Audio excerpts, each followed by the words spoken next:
தலைகீழ் பானையும் மழையும். ஒரு ஞானி தன் சீடர்களுக்கு உண்மையை ஏற்காத இதயங்களைப் பற்றி விளக்க விரும்பினார். அவர் 2 பானைகளை கொண்டு வரச் சொன்னார். முதல் பானை தரையில் நேராக வாய் அகன்று வைக்கப்பட்டது. 2வது பானை தரையில் தலைகீழாக கவிழ்த்து வைக்கப்பட்டது. அப்போது பலத்த மழை பெய்யத் தொடங்கியது. சீடர்கள் அனைவரும் மழையில் நனைந்தபடி கவனித்துக் கொண்டிருந்தார்கள்.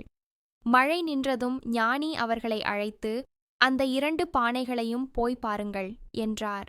நேராக வைக்கப்பட்டிருந்த பானை மழையினால் முழுவதுமாக தேன் போன்ற தெளிவான நீரால் நிறைந்திருந்தது.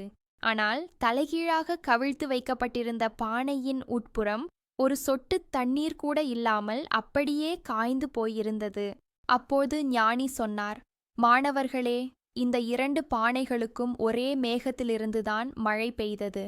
ஆனால் ஒரு பானை நீரை ஏற்றுக்கொண்டது, மற்றொன்று ஏற்கவில்லை. ஏன்? ஏனெனில் கவிழ்த்து வைக்கப்பட்ட பானை அதன் வாயை மூடிக்கொண்டது. இதுபோலத்தான் இறைவனின் வசனங்கள் மற்றும் நல்லுபதேசங்களை தேடுபவர், நேராக இருக்கும் பானை போல திறந்த மனதுடன் சத்தியத்தை தேடுபவர் அதை ஏற்றுக்கொள்கிறார்.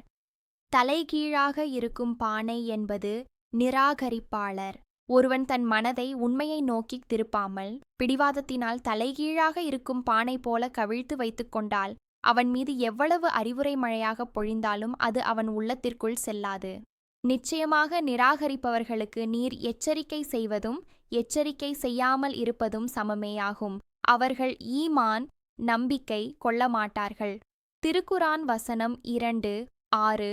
நபிகள் நாயகம் ஸல்லல்லாஹு அலைஹி வஸல்லம் அவர்கள் மக்கள் அனைவரும் நேர்வழி பெற வேண்டும் என்பதில் மிகுந்த ஆர்வம் கொண்டிருந்தார்கள். யாராவது சத்தியத்தை ஏற்கவில்லை என்றால் அவர்கள் மிகுந்த கவலைப்படுவார்கள். எனவே நபியே, நீங்கள் உங்கள் கடமையை செய்துவிட்டீர்கள்.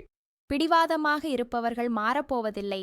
எனவே அவர்களை குறித்து நீங்கள் கவலைப்பட வேண்டாம் என்று அல்லாஹ் அவருக்கு ஆறுதல் கூறினான்.